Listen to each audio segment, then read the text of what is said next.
Good morning, Year 1, and welcome to our second English lesson of the week. Today, we're going to be looking at what makes instructions instructions. In particular, we're going to be looking at bossy verbs.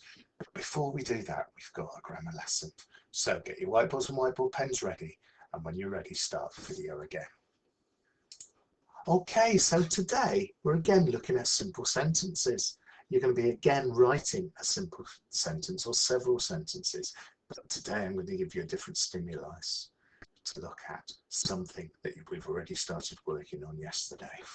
So, quickly tell your grown-up all the features you need to include to make a simple sentence. And when you're ready, grown-up, start the video again and we'll go through our checklist. Okay, so for simple sentences, you need capital letters at the beginning, a full stop at the end. Now you could also have a question mark and an exclamation mark, but at the moment we're concentrating on simple sentences. Finger spaces to show where the words start and where they end. Writing on lines, and last but not least, really important this one, it makes sense. So again, just like yesterday, you're going to be reading back your sentences for your grown-ups, and then they're going to check what features there are there. So, here's your challenge. Today you're going to write and read simple sentences based around the picture here.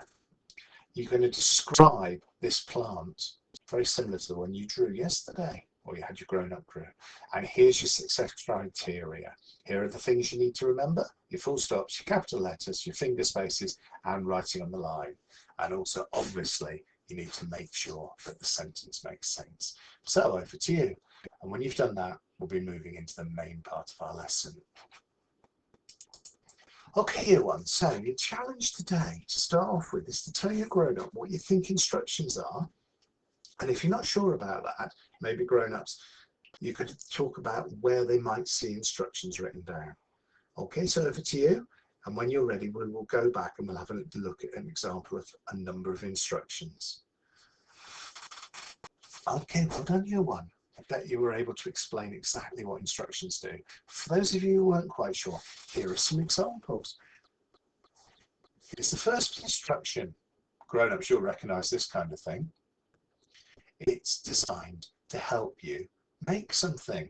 You get them when stuff arrives from Amazon and it's flat packed. Another example of instructions. This is how to make an amazing paper aeroplane. And maybe later, if you want to, you could have a go at making this with your grown-up. But that's not the only one place you might find instructions. If you look inside your clothes, or inside some clothes that you have in your drawer, you'll find a label like this. Now this is for grown-ups and it tells them how to wash something. It tells them what the object's made of and what can be done to it when you're washing.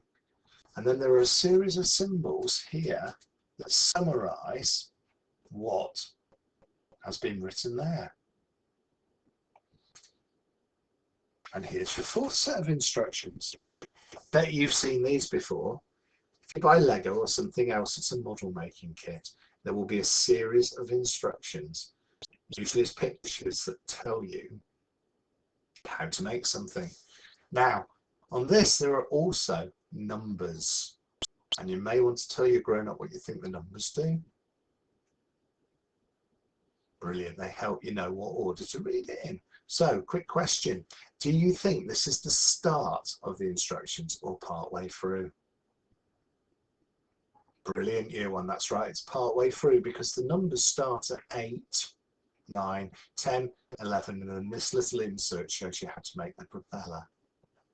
And last example.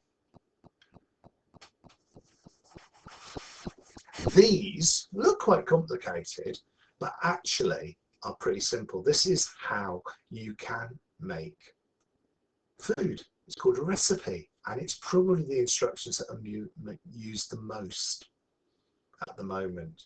It tells you how to make food and tells you the steps you need to follow, as well as it tells you what you need to include. And we're going to be looking at those kind of things as the week goes on. Okay, so here's your first challenge for the day. Imagine somebody new is coming to join our class when we're back in school.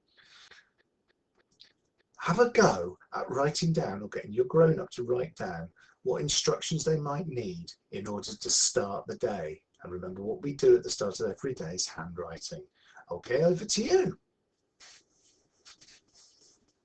And when you're ready, grown-ups, start the video again.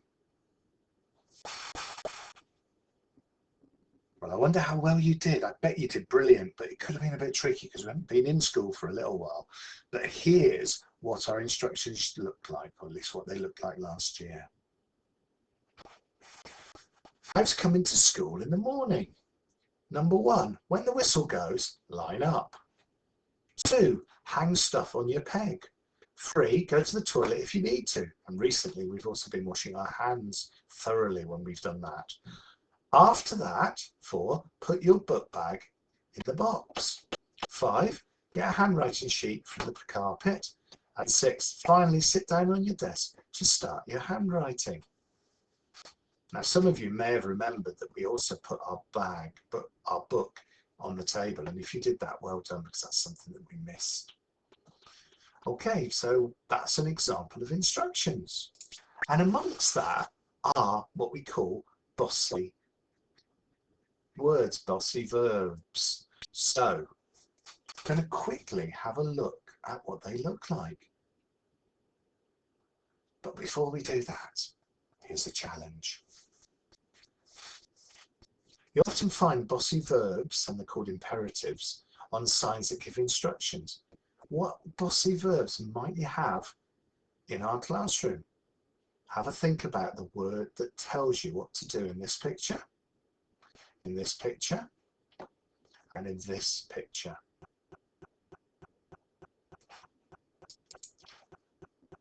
And now we're going to have a quick look at what bossy verbs look like before you have a go at writing your own.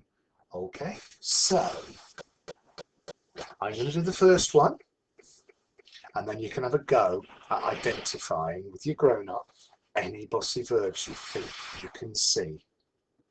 And then finally, you might want to have a go at drawing those pictures and writing a bossy instruction after it. So bossy verbs tell us what to do. So when the whistle goes, line up. What are you being told to do here? Well, you have nothing to do with the whistle, so it must be this bit here, line up. Now, often, the bossy verb comes at the beginning. So, where do you think it comes here? Pause the video, grown-ups, and when you're ready, start it again and see if you're right. And that's right, year 1. Well done. It's hang. So, have a go at writing down all the other bossy verbs in this piece of writing. And we'll go through it in just a moment. So again, grown-ups, if you want to pause the video. Brilliant, year 1. Go. Now this next one's a bit trickier, because after that is an ordinal at the beginning. It starts at the beginning. So what you're looking for is put your book bag in the box. Next one's quite straightforward. Comes at the beginning, get. And then we've got another ordinal, finally. So we've got 2 bossy verbs here. Sit down at your desk and start handwriting. So how did you do with that? I bet you did brilliant. And that just leaves us your final challenge. Have a go at drawing and writing instructions, a sentence telling the person what they need to be doing here. And that's it for today. Can't wait to work with you again tomorrow.